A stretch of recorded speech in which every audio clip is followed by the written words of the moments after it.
Alhamdulillah, alhamdulillah, rabbil alameen, salatu salam Sayyidina Muhammad wa ali sahbi ajma'in. Okay, so welcome everybody to this event today, where we're talking to you about two different projects. One has been running for about a year, and the second one will be launching today. The event's called Rethinking Islamic Education for the 21st Century. My name is Farah Ahmed, and inshallah, I will be chairing today's event. Okay, so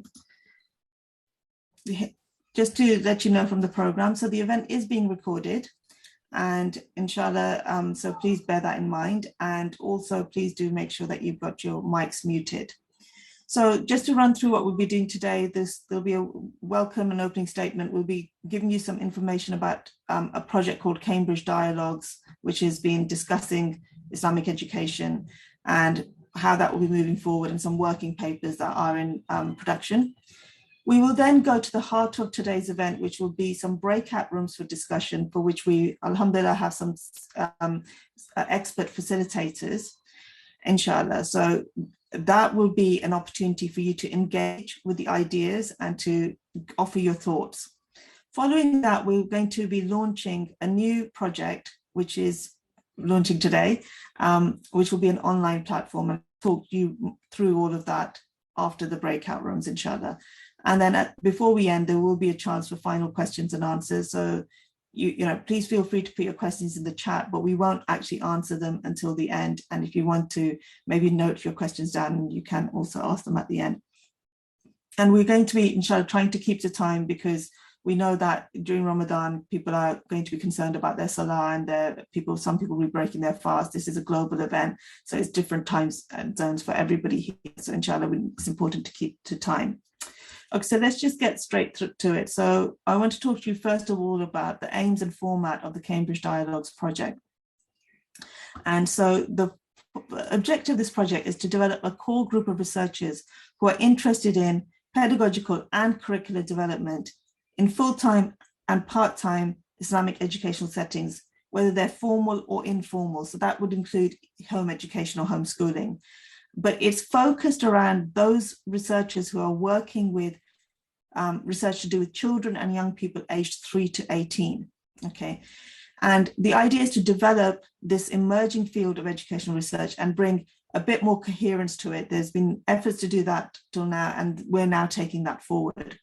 What we've been doing is exploring philosophy, theory, and pedagogy in classical and contemporary Islamic education theory, and the application of those ideas within selves, as in individual Muslims, whether they're learners or educators, and in sites of learning. And what's been happening is we've been having a series of closed workshops where a core group of academics, alhamdulillah, most of them are here, with experience in working in educational settings. So people who worked in schools and are now doing some sort of academic work, are collaborating to generate a collective research stroke practice agenda. And one of the ideas of the project was to hold open workshops. So we're now ready to hold our open workshops, and today is our first one. And the idea of the open workshops is to consult with schools and educators to move the field forward in terms of translating research into real and practical pedagogy, curricula, and other tools. So, okay. I want to talk quite a bit about what we're building on, because this project hasn't come out of thin air. It's come from efforts that people have made up till now. Some of these people are in this room, and we really want to express our gratitude to them.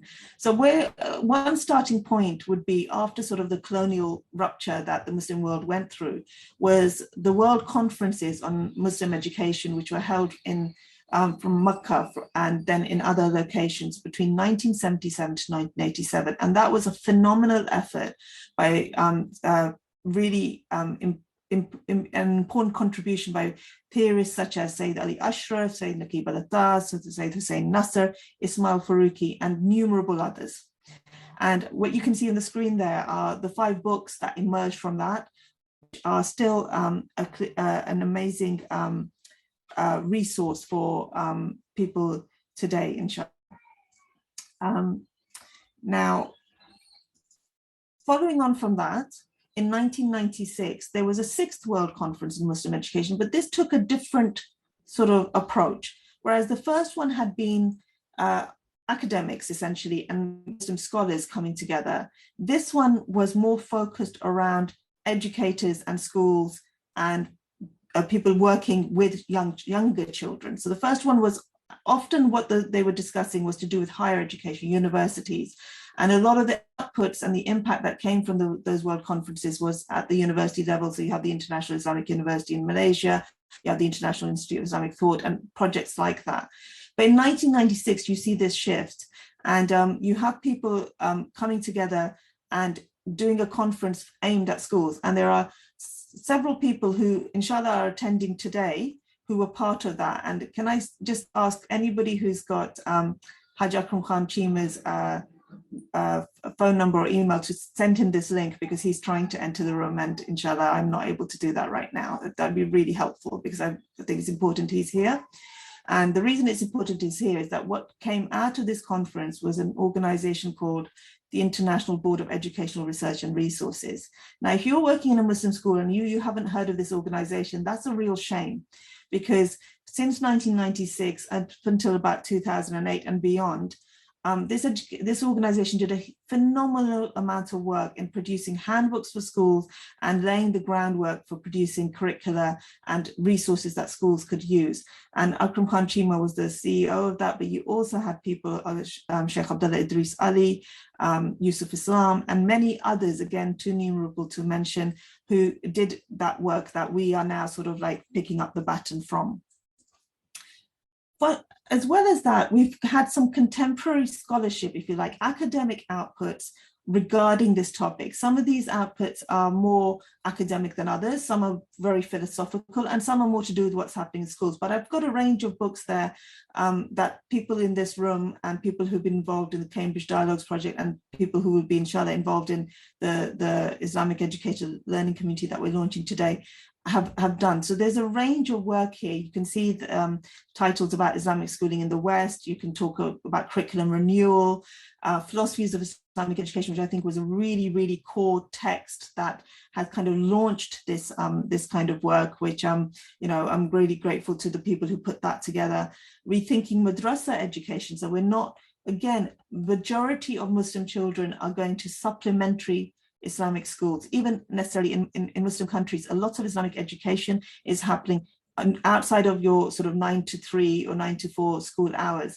And that is something that we need to take into account. You have, say, the Shah's work on educational leadership. You have Professor Yusuf Wagid's work on ethical dimensions, and much more work than that. I can only sort of like pick out snippets. And you have Abdullah Shaheen's work on new directions and tarbiyah in Islamic education. So there is scholarship happening now, but I will not be surprised if many of the teachers and educators and even school leaders who joined us today are not aware of this scholarship and are not familiar with these books and what they may find within them. You may also not be familiar with like some very, very exciting projects that have actually translated classical educational theory and done research to do that and translated that into practice. So some images here, and again, I can't include every project, but I wanted to just sort of focus on 3 that I think are really quite important and powerful for as templates for us to work with. So we had the Tarbiyah project, which was again, a phenomenal amount of work by the late Dawood Tawhidi. And if you search for that, you can find documentation online, which is still available and still speaks. When I read it now, it just is really, really relevant today. You have Concentric Circles, which is an amazing book of theory into practice for early years by Sister Elma Harder, who's with us today, inshallah, and will be moderating one of the breakout rooms. And you have Islamic Shakhsiyah Foundation, which, if anybody knows about me, is the project that I've been involved in for around 20 years now. Well, actually over 20 years, but 20 years since we launched. And inshallah, that we run 2 schools, but we also do curriculum development and pedagogical innovation. So you can look us up, inshallah, as well. So I do want to acknowledge that the people in schools or in local communities, and often in very informal settings, are doing amazing work around what Islamic education means, around bringing classical Islamic educational theory or even contemporary theories into our practice and engaging with educational research. So it's not to say it's not happening, it is happening, but people are not often aware of where, when, and how it is happening. So the Cambridge Dialogues Project brought a lot of these people together, not everybody I've mentioned, but brought a number of these people together to have a new generation to sort of move this forward. IBERR has unfortunately sort of like lost steam and isn't really doing what it was doing, you know, maybe sort of 15 years ago. And the way that we're going to take this forward is what we want to do is we want to learn from what happened previously, because there was amazing contributions, but there was potentially some reasons for why it didn't move forward the way that it needed to. And one thing is about collaboration and internationalization. At that time, the internet was not, Zoom wasn't a thing the way it is now. The internet was not as an amazing technological tool that we have at our disposal. So we cannot say that, you know, people aren't able to access the material because they can't purchase the books or they haven't heard about the books. We are able to communicate at lightning speed, and this is something that we can sort of capitalize on. So that collaboration, internationalization. The other thing that perhaps the projects were not able to cater for is, and something which has been shown through educational research, is that translating ideas into practice is messy, complicated, and will always differ depending on context.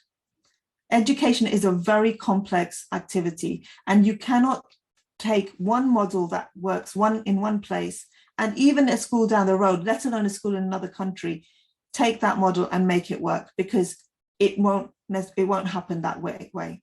So one of the things that is really being understood now in educational research is that the way to translate research into practice, the way to get theory into practice, is to give agency to schools and educators to access that and apply it to their own context, because they are best placed to do that.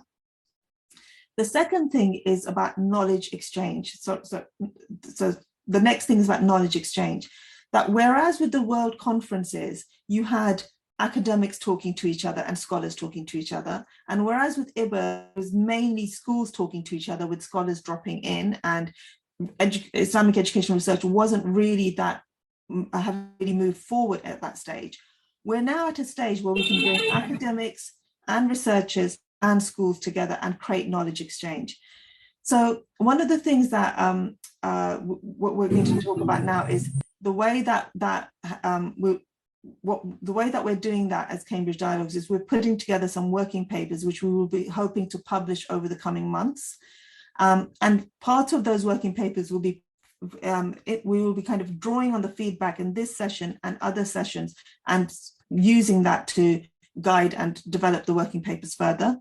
And the second thing is that we want to take the work that we've been doing for a year and discussing really like quite deep theoretical ideas and what they might mean for schools into forward to schools. And we want to do that from now, inshallah. So what I'm going to do now is I'm going to hand over to Dr. Nadeem Memon. And Arwa, you may need to unmute Nadeem because he probably can't do it himself, who's going to talk a little bit very quickly about implications of Cambridge Dialogue, the implications for Islamic schools, inshallah. So I'll hand over to Nadeem. Assalamu alaikum, everyone. Alhamdulillah, it's humbling to be amongst all of you. I just want to share a few thoughts about connecting the aspects that Dr. Farah has emphasized about translating theory into practice. And I think the big question that many of our Islamic schools face is why research matters. Not just Islamic schools. I think schools globally, there's become a real divide between those that focus on theory and philosophy of education and those that focus on practice. And we live in an age where we're consumed with quote unquote best practices and a checklist or a to-do list or a list of the top 10 strategies to solve our problems. But what we often forget is that in trying to conform and really focus on performing toward best practices, what we lose is a connection to theory. And Islamic schools, like all other schools, I think have fallen prey to trying to capture the latest trends in education with the absence of acknowledging the educational theory that informs the practices that we adopt. So rather than adapting, we often adopt wholesale, and not just us. I think it's schools in general, in the age that we live in, the age of an overemphasis on standardization and accountability measures, and those pressures to perform on high stakes testing. The perennial challenge, I think, for our schools, and I think what Dr. Farah has been trying to emphasize through the Cambridge dialogues, is for us to reconnect at a deep level with educational theory. And we know that educational theory allows us the opportunity to think anew. It allows us the opportunity to reconnect with a sense of vision and purpose. But that's exactly the emphasis that we'd like to focus on here, which is that connection between purpose and practice, between knowing what the vision of Islamic education is, which we are building off of from the luminary works that came out of the 1977 and subsequent world conferences, but now trying to connect that to our own individual educational practice. And as Dr. Farah said, this is about really giving agency to schools and educators within Islamic schools to be able to lead that change. But at the same time, we don't want to just lead that change in a way that's, commonly spoken about as practitioner-led inquiry or professional learning communities or professional development or professional learning that just focuses on reflection. But we want this to be focused on the concept of praxis. And what we mean by praxis, or faithful praxis, which we've written about, is a faith-informed pedagogy, a faith-informed conception of what teaching and learning can look like, that acknowledges the interaction between educational theory and classroom practice, while considering the complex and interweaving sense of purpose, values, contexts, roles, and perspectives. And I think the emphasis here is for us to recognize, as Dr. Farah has already mentioned, the importance of context, the importance of schools being distinct, and that when we look at concepts within the Islamic tradition, like tarbiyah, and I won't go into the multitude of them, but if you just take the concept of tarbiyah, we recognize that the first thing we need to do is encourage ourselves and our educators to engage with the concept of tarbiyah and its implications on practice, but then to recognize that tarbiyah will not manifest in the exact same way in every single school. The richness of our tradition is to connect with it at a deep level and give educators or encourage educators the agency to grapple with it. So I think the real essence of what we're trying to do with the Cambridge dialogues collectively is to emphasize this reconnection with educational theory and its potential for educational renewal in Islamic schools. Okay, thank you, Dr. Nadeem. So I'm going to move on now to Dr. Amaarah DeCuir. If we can unmute her so that she can talk a little bit about her perspectives on how Cambridge Dialogues, the implication for educators. Bismillah ar-Rahman ar-Rahim. Thank you for including me in this space. And I do want to continue where my dear colleague, Dr. Nadeem, is leaving off, that our project is seeking to chart a way forward for educators. Our Islamic scholars have said that we are in a pursuit of knowledge, and this pursuit of knowledge is leading us towards social justice. And as I reflect on this phrase that guides so much of our work, I'm reminded of the power of the word pursuit. It's an actionable word. It's a word of action learning. We're not speaking about depositing knowledge. We're not speaking about amassing knowledge. We are speaking about the active pursuit of knowledge in our project, where we are constantly seeking to interrogate this unique intersection between theory and context and praxis. And this pursuit of knowledge is leading us to advance social justice. This means that the pursuit of knowledge is designed to empower our entire community, our global community of Muslim learners, and our local immediate communities in our school contexts. It's important that we remind ourselves that we're doing this work to advance social justice, because Muslims today in this year 2022 are often living in multiple states of inequity. We have social inequities, economic inequities, employment inequities, political inequities, legal, immigration. But we're also dealing in our schools with education inequities and religious freedom inequities. These inequities exist within our schools and across our schools in very unique ways in the year 2022. So I think part of the power of our organization of the Cambridge Dialogues is that our group came together to support the education of Muslim children and address the concerns of our modern day that are being raised by educators in many different settings. And our team is committed to using our 2 feet to keep 1 foot fully grounded in the classical knowledge in theories and research, but the other foot fully grounded in the work of the schools. So this looks very clear as addressing issues of teaching and learning. When we think, what are educators naming as their deepest challenges about teaching Muslim children today and inspiring Muslim children to learn, not just learn about their secular subjects, but learn how to love Allah subhanahu wa ta'ala and learn how to obey Allah subhanahu wa ta'ala. And so when we engage in those questions and we look to the classical literature about human development, we are looking to frame, how does what we know about human development, how can that shape the advancement of teaching and learning in a way that advances justice for all of our Muslim learners? When we look at the policies and the practices that shape our Muslim schools, we're often dealing with challenges about how to organize, how to administer, how to manage our schools, not simply to be efficient organizations, but to be sites where the people within and around our organizations praise Allah subhanahu wa ta'ala, seek to obey Allah subhanahu wa ta'ala, and seek to be Muslim. And so our work is looking at the knowledge that is needed to provide a strong foundation for developing policies and practices to organize our schools as sites of learning in Islamic education.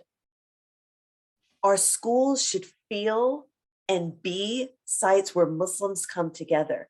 School climate is deeply relevant for our work in Muslim education. So our Cambridge Dialogue is committed to examining what does it mean to advance school climate in a way that fosters religious identities of our students, our educators, and all of our community members. So our work is not seen to live in the hypothetical or the theoretical or the intangible. We are committed to using this work to chart a path forward for our schools across the globe and in our local communities. And we're doing this by creating a Muslim professional learning community, one that exists within our schools so that the work that we produce becomes a place where educators within a school community can use our working papers, our initiatives to consider how might this be implemented in our school community? How can this knowledge, this writing, these papers help inform our teaching, our policies, or our school climate? And it also invites Muslim educators from around the globe to be part of a global Muslim professional learning community where we can share our ideas of practice and consider how we're implementing what we're learning, how we're assessing our growth, so that our work continues to advance social justice on behalf of all of our Muslim learners. I'll turn it back over to Dr. Fada to continue this part of our dialogue presentation. Okay, thank you so much, Amaarah. So what we're going to do now is move on to people presenting just the very key ideas behind the 3 working papers that our group is working on, just to share those with you, inshallah. So I'm going to ask, first of all, Dina at Odessy to talk a bit about working paper 1, which is sort of a systematic review. Assalamu alaikum, everyone. I'm really honored to be with you all today, and welcome to everyone joining us from different parts of the globe. I think this rich connection and diversity is what we aspire for and need in our ummah and education community today. So before giving a brief overview of the paper, I'd really like to stress upon the fact that we all constantly hear and read constant claims and maybe accusations that research is disconnected from the practices of everyday life in schools and classrooms. And I think this criticism actually reaches the level that scholarly and academic articles are sometimes labeled as inaccessible to schools and educators. Now, addressing this, challenge of the so-called ivory research towers, we aim through this project to bring together practitioners and researchers and close this gap between the two realms and accelerate and maybe build upon the learnings happening in both spaces. So this is exactly why the papers currently being developed today reflect this core interest and focus. Now, the working title of this first paper we've been working on is Rethinking Islamic Education for the 21st Century, and using researcher-practitioner collaboration to devise a conceptual framework for a more holistic approach. Fundamentally, in this paper, we're first situating the current predicament and educational crisis of Muslims living in both Muslim countries and non-Muslim countries, who are all under the same umbrella of internationalized education and globalization. And they're pretty much all educated in the same way that is inherently incompatible with the Islamic worldview and its tawhidi paradigm or philosophy. Now, building on the work done through the World Conference on Islamic Education and all the great work that has been done by scholars before, we're trying to ground this work and build upon it as a call for reminder to the epistemic violence of colonization. So this is one of the main focuses of the paper and that provides a rationale for the whole project in a way. And we're trying also to re-echo the long-standing call that it's time to decolonize our learning systems and approaches to better help Muslim students and learners to fulfill their missions as vicegerents on earth. Of course, one of the main highlights in our argument is that now more than ever, there is an urgent need for another alternative than the mechanistic neoliberal paradigm that separates the inseparable. And we need a model that deliberately works on rehumanizing education, and that is persistently what we're trying to do. Now, we're doing a comprehensive review of the contemporary educational landscape, new projects that are rooted in an Islamic paradigm and that also demonstrate how research could be interweaved with practices. We have a number of examples, like Dr. Farah mentioned, but we also outline these different efforts. We're trying to trace the practical contributions that they did that aim to reimagine learning by highlighting the need for a holistic and tawhidi Islamic paradigm. Of course, it's focused on interconnected ways of knowing creation and a promotion of the intellectual, spiritual, social, emotional, and physical development of human beings. And we hope that this review would not be only helpful to practitioners who could build upon these efforts, but also help us in identifying what gaps exactly are needed to be filled. So shedding light on these kind of efforts, this paper explains why there's also an urgent need for a coherent conceptual framework and why this project launched by Cambridge Dialogues could be an innovative contribution that helps Muslim educators and practitioners worldwide to reimagine Islamic education in a way that maybe addresses the unprecedented challenges that we face today. So essentially, this paper is reporting on the series of dialogue halaqas and workshops that we've been conducting in the last few months. And we've been trying to explore different theoretical, pedagogical, and practical applications of Islamic education thought. And we're trying to document these kind of conversations in the paper. And also, the paper is briefly alluding to the conceptual framework that is being currently developed by the group, which first roots itself in Islamic epistemology, ontology, and axiology to help redefine the aims, values, pedagogy, and learning content and assessment systems that could help schools redefine the learning. Now, with the hope that this framework will finally help educators to create more harmonious education experiences that are grounded in Islamic worldview, we aim to present maybe tangible tools and solutions that could help educators redefine that kind of model. So in a way, this paper is laying the foundation and the rationale for the other forthcoming papers that we will introduce in a few moments. And finally, although we're really trying, in this paper to chart the expected contributions of this project in the educational field, we still bring to the attention the limitations and the boundaries that confine the scope of our efforts. And now, before we move on to the second paper, I'd really like to thank you all for joining us today, and I pray that you will all be showered with mercy in the beautiful and blessed remaining days of Ramadan. Thank you all. Okay, thank you, Dina. And I'm going to move on now to Dr. Safarak Chowdhury, who's going to talk about our working paper 2, which is we're developing a conceptual framework, and I'll let him explain why and what it is, inshallah. Assalamu alaikum, everyone. Bismillah ar-Rahman ar-Rahim. Alhamdulillah. Wa salatu wa salamu ala Rasulillah wa ala alihi wa sahbihi wa man wala. I'm so honored really to be amongst everyone, and I hope in this blessed month, those of us who are fasting, Allah accepts our fast and our du'as. Ameen ya Rabbil Alameen. So jumping straight into the topic of paper 2, as sociologists often do, they construct dichotomies. One of the dichotomies I'm sort of looking at is fragmentation and integration. Now, that idea sort of was inspired by, for those of you who'd be familiar in Sufism, with a jam' wa tafriq. So you have a kind of combination, a union, and then tafriq, scattering. So what we seem to see, what historians have been telling us, sociologists have been telling us, psychologists have been telling us, that there has been a fragmentation of the modern world. And, you know, this fragmentation has, post-COVID, I suppose, been, has accelerated, has exacerbated.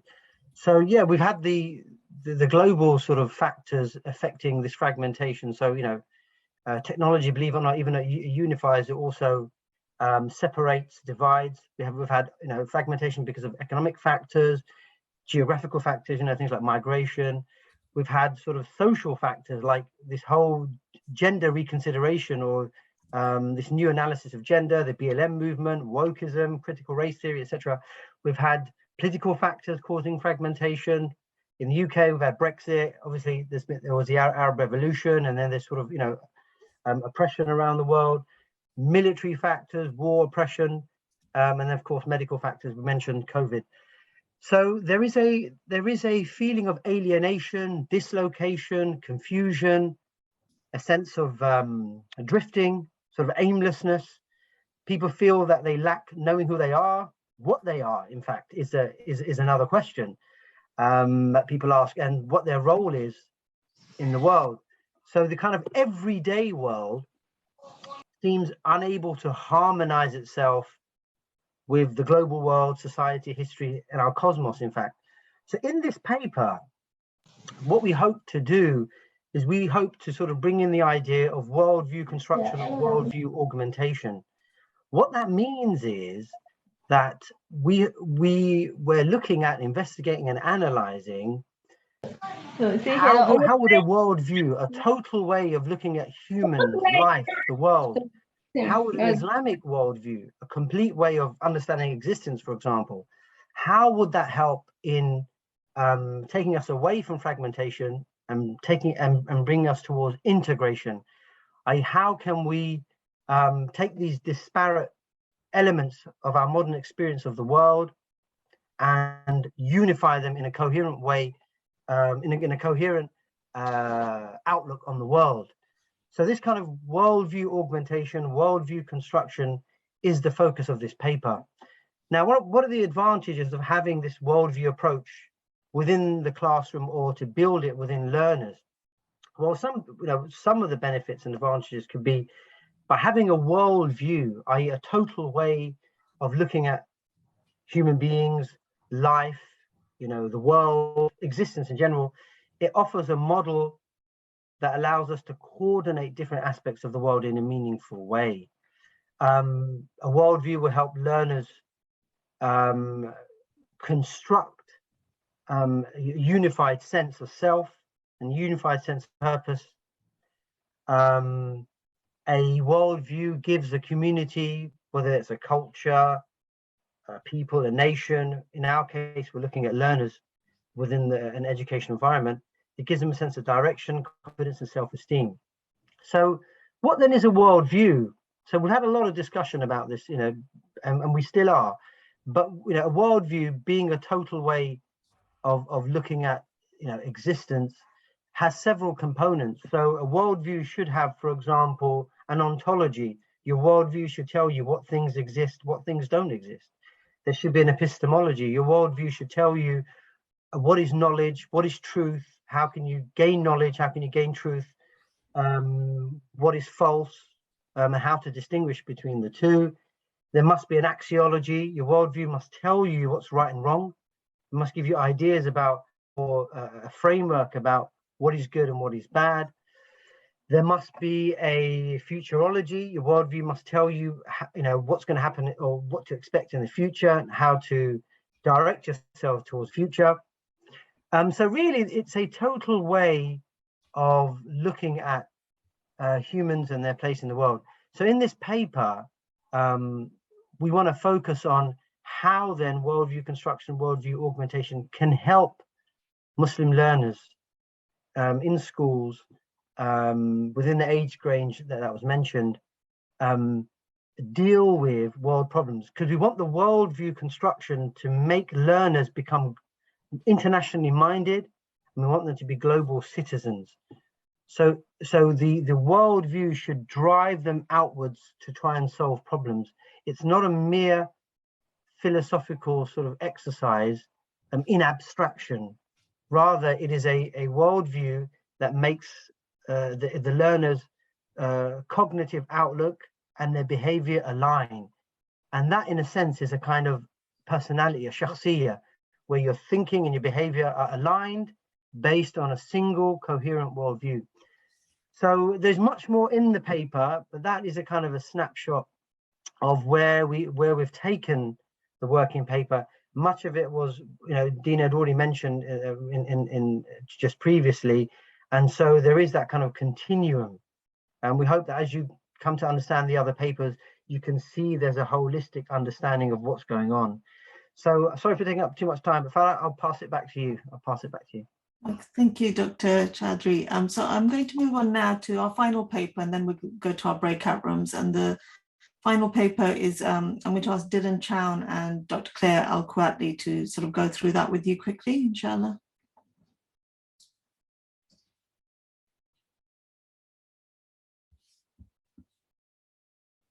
Assalamu alaikum, everyone. Just echoing colleagues, brothers and sisters, it's indeed humbling to be with you all, especially during the blessed month of Ramadan. May Allah subhanahu wa ta'ala give us tawfiq and also accept from us in this effort as a sadaqah jariyah, inshallah. The third working paper, led by my dear colleague, Dr. Claire, speak after me, is titled Discerning an Islamic Paradigm for Educational Research in Muslim Communities. And we'd be familiar that from practitioners, and we heard this at the beginning of this presentation, whether we're a leader or a classroom educator in any Islamic educational setting, we're often beat over the head with evidence base and claims of best practice. And this paper is to get at the heart of that often secular Western foundations of research are very dominant, and in fact don't consider contextual arrangements, some of the things that you heard from the other two papers, and therefore Islamic research paradigms are needed in studying Muslim schools and societies such that the research can be responsive, can honour the authentic voice of leaders and educators and learners, and be more open to the aims and purposes within those contexts. A quote from Zion: instead, they have long been regarded as elements of false consciousness or as dogmas to be suppressed by rational scholarly thought. And I'll before passing to Dr. Claire, it invokes what some of the indigenous researchers have warned us, invoking an African proverb, but until the story of the hunt is told by the lion, the tale of the hunt will always glorify the hunter. So this is, I don't think there's ever been a more exciting time, no bias, to be in Islamic schooling or Islamic education. And this research paradigm paper and focus is about claiming our story within research. What can I add to that, Dylan? Assalamu alaikum, everybody. So I think you've probably noticed a thread running through our three papers, which is that the way that the current world is set up does not recognize some of the aspects of reality that are most important to us.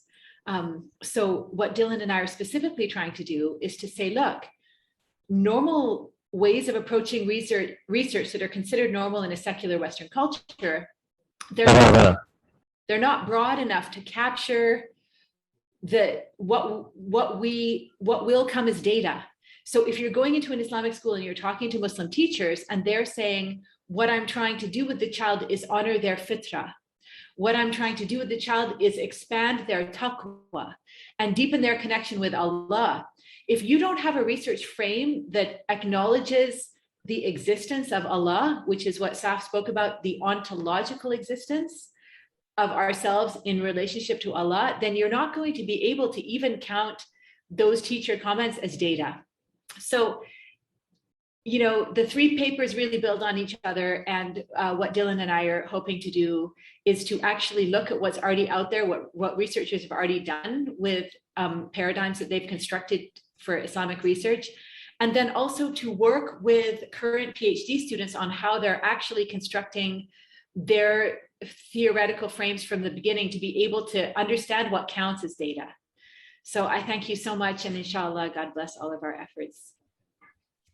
Okay, okay, so what we're going to do now is, you've heard quite a bit from us, and I forgot to say at the beginning, I'll say it now, it's the reason it's called Cambridge Dialogues is because it's being hosted in the University of Cambridge Faculty of Education, specifically the Cambridge Educational Dialogue and Research Group, which I'm a member of.